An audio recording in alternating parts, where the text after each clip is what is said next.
Good morning students. આજે આપણે ઇકોમાં બીજું ચેપ્ટર ચાલે છે.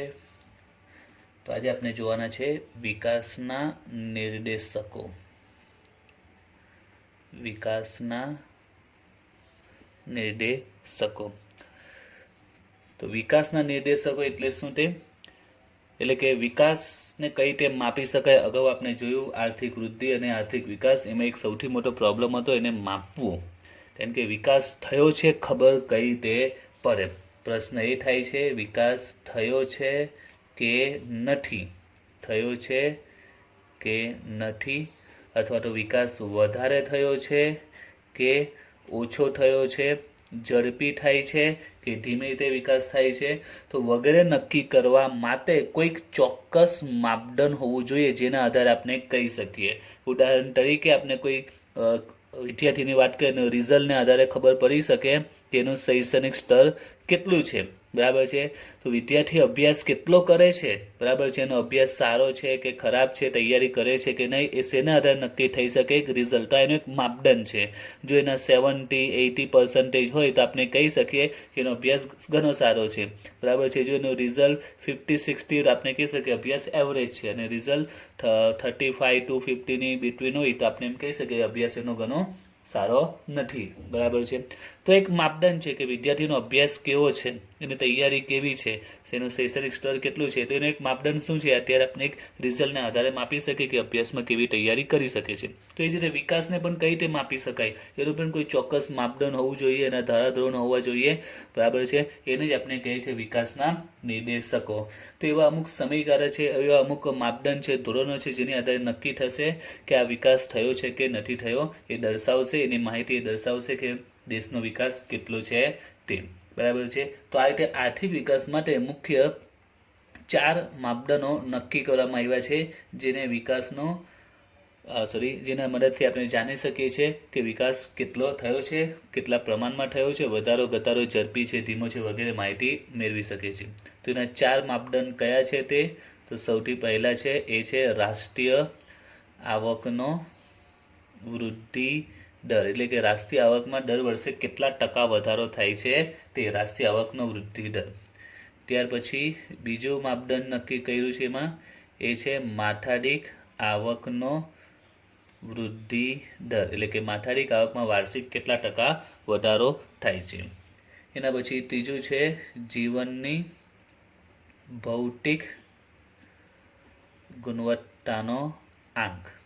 જીવનની ભૌતિક ગુણવત્તાનો આંક. એમાં આપણે જ્યારે પોઈન્ટ સમજીશું ત્યારે ડિટેલમાં જોઈશું. અને તે જ રીતે માનવ વિકાસનો આંક. તો ટોટલ 4 માપદંડો નક્કી કરવામાં આવ્યા છે, 4 ધોરણ નક્કી કરવામાં આવ્યા છે જેની મદદથી આપણે કહી શકીએ એની અંદર નક્કી થશે કે દેશનો વિકાસ કેટલો થયો છે તે. તમને 1 માર્ક્સમાં પૂછી પણ શકે છે વિકાસના નિર્દેશકો કયા છે. તો યાદ રાખજો 4 નિર્દેશકો છે: રાષ્ટ્રીય આવકનો વૃદ્ધિ દર, માથાદીઠ આવકનો વૃદ્ધિ દર, જીવનની ભૌતિક ગુણવત્તાનો આંક અને માનવ વિકાસનો આંક. આ રીતે અલગ અલગ 4 માપદંડો નક્કી કરવામાં આવે જેની મદદથી નક્કી થશે. તો આ 4ને શું કહેવાય છે? વિકાસના નિર્દેશકો છે. ક્લિયર? હવે આપણે જોઈએ આજનો આપનો પહેલો સવાલ. ચેપ્ટરમાં આવ્યા છે આપણે ક્વેશ્ચન નંબર 5. 5મો પ્રશ્ન આવ્યા છે.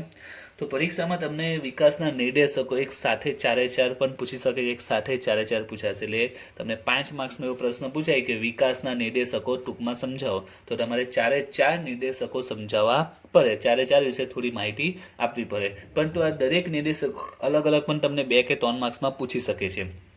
એટલે કે એવો પણ એક સિમ્પલ પ્રશ્ન આવે કે રાષ્ટ્રીય આવકનો વૃદ્ધિ દર સમજાવો, 3 માર્ક્સ કે 2 માર્ક્સમાં પૂછાય. માથાદીઠ આવકનો, જીવનની ભૌતિક ગુણવત્તાત્મક કે માનવ વિકાસ આંકનો. એમ એટલે અલગ અલગ પણ પૂછી શકે છે અથવા એક મોટો પ્રશ્ન પણ પૂછી શકે છે. તો આ રીતે પણ પૂછે વિકાસના કોઈ પણ 2 નિર્દેશકો સમજાવો, કોઈ પણ 3 નિર્દેશકો સમજાવો. તો બોર્ડની એક્ઝામ માટે અને તમે જે સ્કૂલમાં પણ એક્ઝામ લેવો છે દરેક એક્ઝામ માટે મોસ્ટ ઇમ્પોર્ટન્ટ કહી શકાય છે વિકાસના નિર્દેશકો.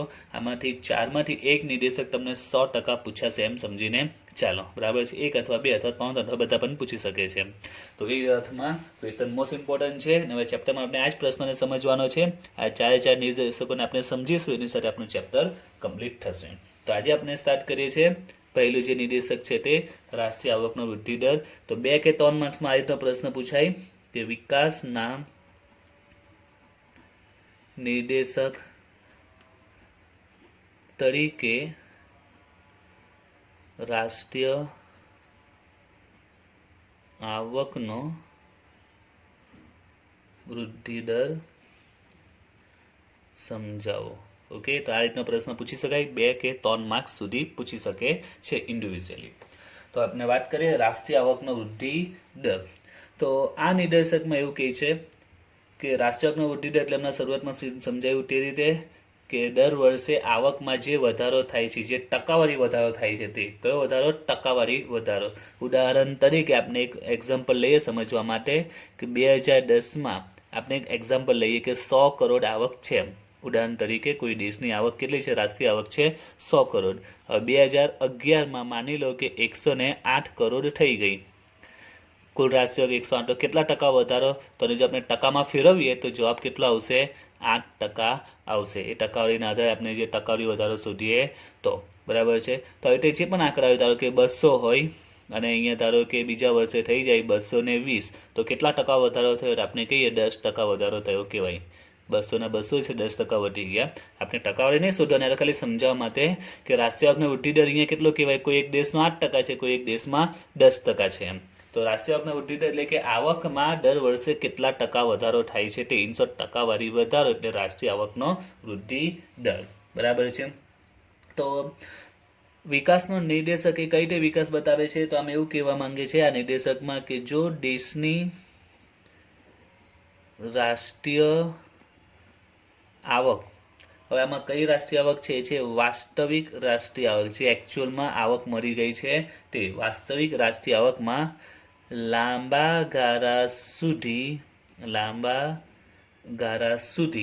સતત વધારો થાય. એટલે એવું નહીં કે એક વર્ષે વધે બીજા વર્ષે વધે, લાંબા ગાળા સુધી સતત વધારો થઈ રહ્યો હોય તો ત્યારે આપણે કહી શકીએ કે દેશ વિકાસ કરી રહ્યો છે, દેશમાં વિકાસ થઈ રહ્યો છે. એટલે વિકાસના માપદંડનો એક સિમ્પલ માપ છે કે દેશની જે રાષ્ટ્રીય આવક છે, બરાબર છે, રાષ્ટ્રીય આવકમાં લાંબા ગાળા સુધી કન્ટિન્યુઅસ વધારો થતો હોય. એટલે દર વર્ષે ઇનશોર્ટ આવકમાં વધારો થતો હોય, બરાબર છે, વૃદ્ધિ દર વધતી હોય.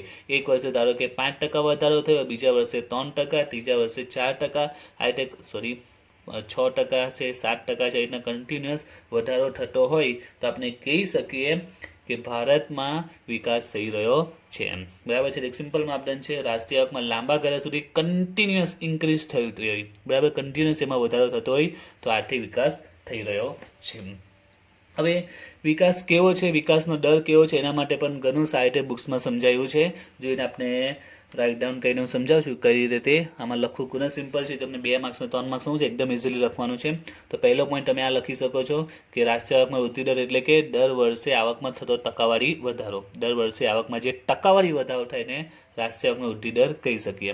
પછી વિકાસ થયો છે કે નહીં કઈ રીતે ખબર પડે? તો રાષ્ટ્રીય આવકમાં લાંબા ગાળા સુધી સતત વધારો થતો હોય તો આપણે કહીએ કે દેશમાં વિકાસ થઈ રહ્યો છે. બરાબર છે. હવે જે હવે પોઈન્ટ સમજાવો એ ખાસ યાદ રાખજો, એકદમ ઇઝીલી યાદ રહેશે. રાષ્ટ્રીય આવક, જો રાષ્ટ્રીય આવક અને સામે આર્થિક વિકાસનો દર, રાષ્ટ્રીય આવક અને આર્થિક વિકાસનો દર, જો રાષ્ટ્રીય આવક ઊંચા દરે વધે, રાષ્ટ્રીય આવકમાં પ્રોબ્લેમ કે ઊંચા દરે વધે અથવા તો નીચા દરે વધે. વધવાના પણ 2 વલણ છે, એક ઊંચા દરે ને એક નીચા દરે વધે. રાષ્ટ્રીય આવક વધે કયા દરે? ઊંચા દરે, નીચા દરે. એટલે શું તે? એટલે વધારો થાય પણ ખૂબ જ વધારો થાય, આમાં બી વધારો પણ ઓછો વધારો થાય. એટલે ધારો કે 5% છે, બરાબર છે, તો 5%ના સીધા 8% થઈ જાય, તો ભાઈ 10% થઈ જાય, 13% થઈ જાય, તો આને ઊંચો વધારો કહેવાય, ઊંચા દરે વધારો. નીચા દરે વધારો એટલે 5% છે તો 5%ના 5.1% થાય, 5.3%, 5.5%, આ રીતે વધારો થાય. તો આપણે એમ કહીએ કે નીચા દરે વધારો થઈ રહ્યો છે. તો જો ઊંચા દરે વધારો થઈ રહે, ઊંચા દરે વધારો જો થતો હોય તો આપણે કહીએ વિકાસનો દર પણ કેવો છે? ઊંચો કહેવાય.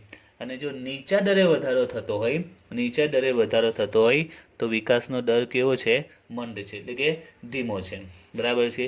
એ જ રીતે માની લો કે વધારો ન થતો હોય, વધારો ન થતો હોય, વધારો ન થતો એટલે શું કે વધારો કે ઘટાડો ન બંને, એટલે વધે જ નહીં, એટલે કે 5%ના 5% જ રહી, વધારો નહીં થાય. ઘટાડાની વાત નહીં કરો, ખાલી વધારો ન થાય અથવા તો ઘટાડો થાય. બે ઓપ્શન છે બીજા.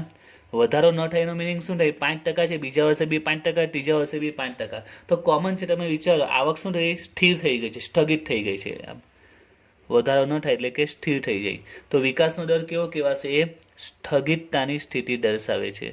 સ્થગિતતાની પરિસ્થિતિ દર્શાવે છે. એટલે વધારો તો થતો જ નથી, પણ ઘટાડો પણ નહીં થતો, એકદમ સ્થિર થઈ ગઈ છે.